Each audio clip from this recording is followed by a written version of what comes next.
அஸ்ஸலாமு அலைக்கும் ஃப்ரெண்ட்ஸ், எல்லாரும் எப்படி இருக்கீங்க? இன்றைக்கி நான் இஃப்தாருக்கு கஸ்டர்ட் பவுடர் வச்சு ஒரு மில்க் ஷேக் தான் பண்ணியிருக்கேன். இது ரொம்பவே சூப்பராக இருக்கும். மறக்காமல் ட்ரை பண்ணி பாருங்கள். இதுக்கு நான் ஒரு 1/2 லிட்டர் போல் பாலை அடுப்பில் சூடு பண்ண வச்சுருக்கேன்.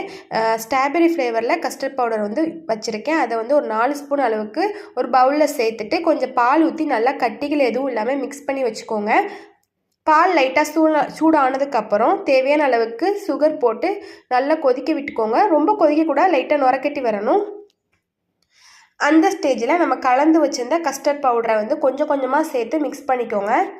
உங்களுக்கு நல்லா கட்டியாக வேணும்னா நீங்கள் கொஞ்சம் பாலில் வந்து தண்ணி எதுவும் சேர்க்காமல் அப்படியே பால் சூடு பண்ணுங்கள். நான் வந்து எனக்கு தண்ணியை கொஞ்சம் குடிக்கிற மாதிரி இருக்கிறதுக்காண்டி கொஞ்சம் தண்ணி ஊற்றி தான் நான் பால் சூடு பண்ணியிருக்கேன்.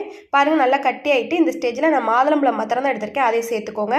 சேர்த்துட்டு ஃப்ரிட்ஜில் ஒரு 1 மணி நேரம் இல்லை 2 மணி நேரம் போல் வச்சு எடுத்து குடிச்சிங்கன்னா அவ்வளோ சூப்பராக இருக்கும். மறக்காமல் ட்ரை பண்ணுங்கள். பாய்.